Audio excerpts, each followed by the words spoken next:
પુસ્તક મેળામાં લંપટ આશારામના સ્ટોરથી વિવાદ થયો છે। અમદાવાદમાં ગુજરાત યુનિવર્સિટી ગ્રાઉન્ડમાં સ્ટોરથી વિવાદ થયો। પુસ્તક મેળામાં દુષ્કર્મી આશારામ સાહિત્યના સ્ટોરથી વિવાદ થયો છે। પુસ્તક મેળામાં આશારામના સહિતના સ્ટોરને મંજૂરી આપતા વિવાદ થયો છે।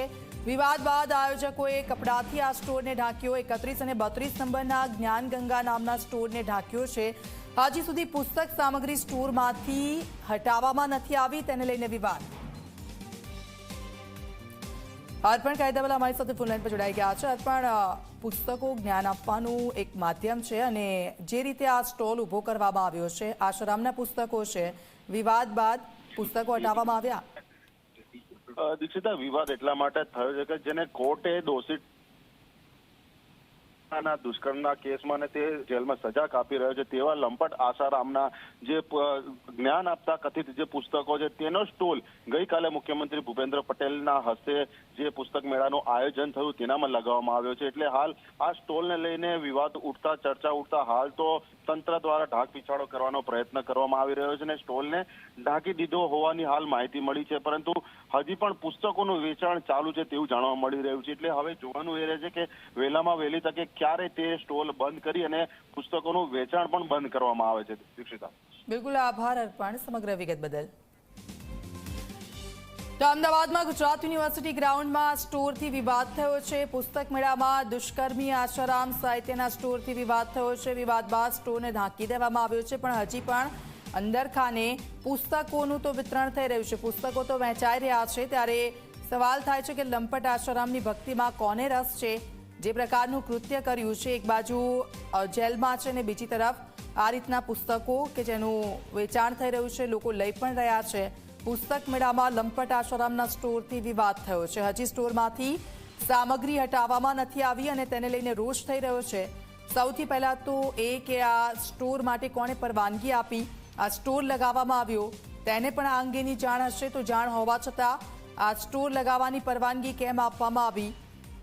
આશારામના સાહિત્ય માટે સ્ટોર ફાળવવામાં આવ્યો, આ વિવાદ સમગ્ર જે સર્જાયો છે, ત્યારબાદ એ સ્ટોર છે તેને ઢાંકી દેવામાં આવ્યો છે, પણ હજી પણ કેટલાક લોકો છે તેમને પુસ્તકો તો મળી જ રહ્યા છે ત્યાંથી, તો પુસ્તકો હજી સુધી કેમ હટાવવામાં નથી આવ્યા? શેની રાહ જોવાઈ રહી છે? શું માત્ર આ જે વિવાદ થયો એ વિવાદને બંધ કરવા માટે સ્ટોરને ઢાંકી દેવામાં આવ્યો, પણ અંદર ખાતે તો તેમના જે પુસ્તકો છે તે પુસ્તકોની વહેંચણી થઈ રહી છે। ગુજરાત યુનિવર્સિટીના ગ્રાઉન્ડમાં પુસ્તક મેળો અને આ પુસ્તક મેળામાં લંપટ આશારામના પુસ્તકોની જે સામગ્રી છે તે હજી પણ વહેંચાઈ રહી છે। દુષ્કર્મી આશારામ અને તેના પુસ્તકો એ જ્ઞાન મેળવવા માટેનું એક સાધન હોય છે અને ઘણા બધા લોકો છે કે પુસ્તકોથી પોતાના જીવનમાં ઘણા બધા બદલાવ લાવે છે। તો આ દુષ્કર્મીના પુસ્તકો વાંચીને લોકો પોતાના જીવનમાં શું બદલાવ લાવશે અને આ પુસ્તકોનો સ્ટોર ઊભો થવા પાછળનું કારણ શું? હેમાંગ રાવલ અમારી સાથે જોડાઈ ગયા છે, નેતા કોંગ્રેસ। હેમાંગભાઈ, આપનું સ્વાગત છે। એક તો દુષ્કર્મી આશારામ અને એના જે સ્ટોર છે તે યુનિવર્સિટીમાં ઊભો કરવામાં આવ્યો છે, ત્યાં પુસ્તકો પણ મળી રહી છે।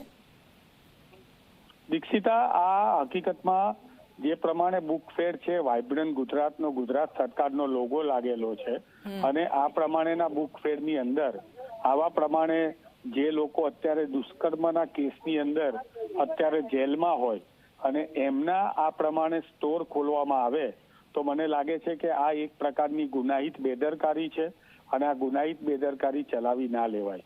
એક તરફ ભોપાલ ખાતે ગુજરાતી સાહિત્ય પરિષદનું 51મું અધિવેશન ચાલી રહ્યું છે, ત્યાં રઘુવીર ચૌધરીથી માંડીને મોટા મોટા સાહિત્યકારો પોતાની વાતો રજૂ કરી રહ્યા છે અને બીજી તરફ આ પ્રકારનું જે કહીએ પણ જેને પણ ભૂલ કરેલી છે, આ ભૂલ જે છે એ ક્ષમાને પાત્ર ના કહેવાય અને જો આ ભૂલ ના હોય, દીક્ષિતા, આ ભૂલ થઈ છે સરકારે અથવા તો આયોજકોએ સ્વીકારી લીધું છે, એટલે પહેલા દિવસે સ્ટોલ હતો ને આજે એના પાટિયા પડી ગયા છે, એટલે ભૂલ છે, કઈક ક્ષતિ રહી ગઈ છે, એ ઇન્ટરનલી સરકારે સ્વીકારી લીધું છે। હવે આ ગુનાહિત બેદરકારી કોણે કરી છે એ જવાબદારો ઉપર પગલા લેવા જ રહ્યા। બિલકુલ, આપ અમારી સાથે જોડાયા તે બદલ આપનો ખૂબ ખૂબ આભાર।